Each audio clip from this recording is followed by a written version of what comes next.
right, U.S. Commodity Futures Trading Corp, Michael Seelig, he's the chairman. He writes in today's Washington Post, America's financial markets are ready for a golden age. A golden age, Michael Seelig. I like the sound of that. It's a golden age on technology. It's a golden age on lower, less regulation. Is that fair? Is it a golden age for blockchains and crypto? Tell me what's golden here. All of the above, Larry. So we're really at an interesting time, a pivotal moment in the evolution of America's financial markets. We're seeing blockchain, AI, cloud computing, prediction markets, all manner of new types of technologies, products, and platforms. And we as regulators need to step up. We need to ensure that these technologies and platforms are made in America and not offshore. So, okay, what's your first order of business? I'm reading your artificial intelligence are making it possible to uncover methods for hedging. Okay, now, people want to know, is it safe? That's the first thing they want to know. I mean, that's true for crypto in general, but crypto's gotten a lot more acceptance, particularly amongst the younger generation. All right, is the hedging safe, and can we rely on it? Absolutely. I mean, that's our job as regulators, to be reviewing these products and services, working together with applicants, to the extent someone's registering a new software system as an intermediary or they're leveraging it in their business. We have certain standards that we need to enforce, but we need to meet the builders and the entrepreneurs where they are. We can't be telling them top down what it needs to look like. We need to work with them, understand what they're building, and make sure that we put the right controls in place. Well, all right, you're going fast. Let me go, and I'm very here. The Federal Reserve, many believe, want to control digital currency. What's the CFTC position on that?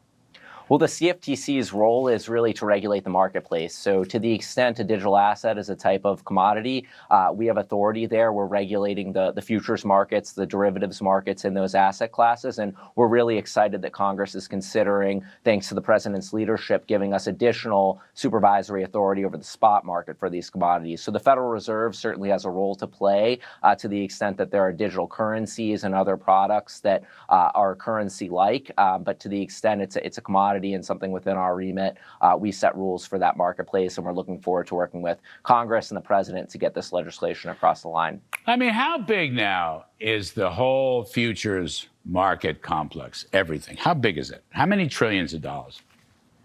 It's a many trillion dollar market. I mean, there's many different measures. So there's notional versus other types of metrics in calculating the size. But these are large markets, and we're seeing newer asset classes emerging every day. I mentioned prediction markets, which is a massive new market that we have authority over, that we need to take a role in regulating. We have other asset classes like digital assets that are also expanding the size of what we're looking at in the futures and derivatives markets. So we're eager to regulate and work together with these new industries to develop clear rules of the road that are going to protect consumers, provide clarity to investors, and certainty to the marketplace. And how do you work with the Federal Reserve and the bank regulators in general? Control of the currency, FDIC. How does the commodity futures work with them? So our remit right now, as I mentioned, is within the derivatives and futures contracts and swaps, as well as some limited spot authority, for example, for market manipulation and fraud. And so we're working together with colleagues throughout the administration. We work very closely with Chairman Paul Atkins as well at the SEC, as well as within the Treasury and other agencies, because our financial markets require a number of specialized agencies. And so we're all doing our part to make sure that investors are protected and that our markets are the best in the world. Can we avoid a meltdown like 2008 and 2009?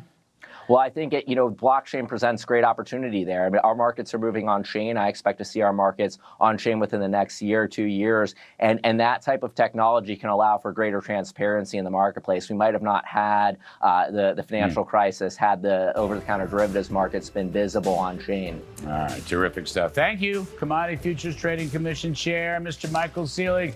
We appreciate it. Good luck on the job, folks. I'll be right back with my last word.